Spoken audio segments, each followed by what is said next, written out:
Sankranti cinema అనగానే అదొక పండుగ. అభిమానుల హంగామా అంతా ఇంతా కాదు.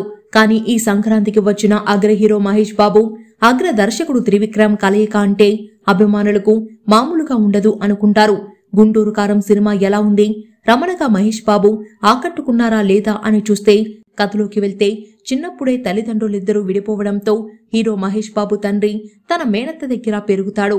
తల్లి కొడుకుల మధ్య సాగే కథతో సినిమాను నడిపించాలనుకున్న దర్శకుడు త్రివిక్రమ్ కథ ముందే తెలిసిపోతుంది. తెలిసిన కథ అయినా తన బలహీనమైన రచనతో అభిమానులకు కాస్త నిరాశపరిచాడు త్రివిక్రమ్. ఈ చిత్రానికి మహేష్ బాబు నటన, డాన్సులు, భావోద్వేగ సన్నివేశాలలో అద్భుతంగా నటించాడు. సినిమాలో మొదటి హాఫ్ గుంటూరు నుంచి హైదరాబాద్ నుండి గుంటూరు రావడంలోనే సాగిపోతుంది. అందులో కొన్ని ఫైట్లు, శ్రీలీల, వెన్నెల కిషోర్ కామెడీ తప్ప మరేదీ ఉండదు. సెకండ్ హాఫ్ లో ప్రకాష్ రాజ్ ఎత్తుగడలు, రాజకీయంతో సాగిపోతుంది. మాటలతో మ్యాజిక్ చేసే త్రివిక్రమ్ తన ప్రభావం గుంటూరు కారంలో చూపించలేకపోయాడు. కొన్ని భావోద్వేగ సన్నివేశాలు, మహేష్ బాబు నటన, శ్రీలీల డాన్సులు ఈ సినిమాకు బలం.